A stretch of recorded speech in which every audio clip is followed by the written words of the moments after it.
మీరు మంచి డ్రైవర్ కాబట్టి సరిపోతుందా? డిఫెన్సివ్ డ్రైవింగ్ ఎందుకు అవసరమో తెలుసుకుందాం. చుట్టుపక్కల పరిస్థితులను గమనిస్తూ డ్రైవ్ చేయండి. రహదారి పరిస్థితులు లేదా ఇతరుల తప్పులు ఉన్నా సురక్షితంగా నడపండి. ప్రమాదాలను ముందుగానే గుర్తించి సరైన నిర్ణయాలు తీసుకోండి. అనుకోని పరిస్థితులకు సిద్ధంగా ఉండండి. సురక్షిత వేగం మరియు దూరం పాటించండి. ఎప్పుడూ అప్రమత్తంగా ఏకాగ్రతతో డ్రైవ్ చేయండి. ట్రాఫిక్ నియమాలు తప్పక పాటించండి.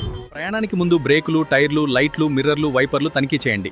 ఆయిల్, ఫ్లూయిడ్స్ లీకేజీలు చూసుకోండి. సరైన లోడ్ మరియు స్పష్టమైన విజిబిలిటీ ఉండేలా చూసుకోండి. మద్యం సేవించి లేదా నిద్రమత్తులో డ్రైవింగ్ చేయడం ప్రమాదకరం. రాత్రంతా విశ్రాంతి లేకుండా డ్రైవ్ చేయవద్దు. ప్రతి 2 గంటలకు ఒకసారి విరామం తీసుకోండి. స్టీరింగ్ లేదా విండ్షీల్డ్ పై ఢీకొట్టకుండా జాగ్రత్తగా డ్రైవ్ చేయండి. అత్యవసర పరిస్థితుల్లో వాహనంపై నియంత్రణ ఉంచండి. 2 చక్రాల వాహన రైడర్, పిలియన్ రైడర్, హెల్మెట్ తప్పనిసరి. చుట్టుపక్కల వాహనాలు మరియు ఇతర రోడ్ వినియోగదారులను గమనిస్తూ డ్రైవ్ చేయండి. పాదచారులు, పిల్లలు మరియు సర్వీస్ రోడ్లను జాగ్రత్తగా చూడండి. తరచుగా మిర్రర్లు చెక్ చేయండి. ట్రక్కులు, బస్సులకు పెద్ద బ్లైండ్ స్పాట్స్ ఉంటాయి.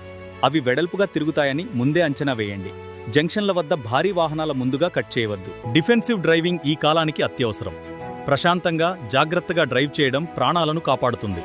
ప్రతి డ్రైవర్ బాధ్యత వహించాలి.